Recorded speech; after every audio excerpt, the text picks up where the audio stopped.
Welcome to Pindar Poetry. We hope you learned something new. You start by confirming the essentials: SQL Developer installed and Java configured so the app can run.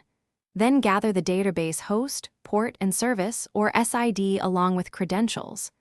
Open SQL Developer and choose New Connection, enter the host, port, and service, then click Test to verify connectivity.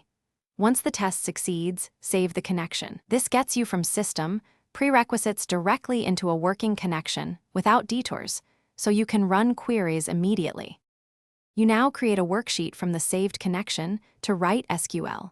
Type a query and use Ctrl+Enter to run a highlighted statement, or F5 to run an entire script.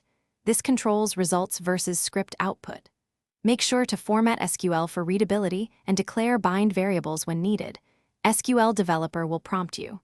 Use the Explain plan and Auto Trace to understand performance, and inspect the Results and Query Result tabs to confirm returned rows and data types, so you can refine queries quickly. You finish by managing schema objects from the Connections pane, expand tables, view definitions, and right-click to edit data or copy DDL. When you need exports, choose CSV or Excel from the Results pane. Remember to commit if you made changes. If something goes wrong, start troubleshooting. Verify credentials, confirm the DB listener and firewall rules, and review the SQL Developer log. Make sure to reproduce the failure, and test a simple ping or tnsping to isolate network versus credential. Thanks for watching. Consider subscribing if we helped you.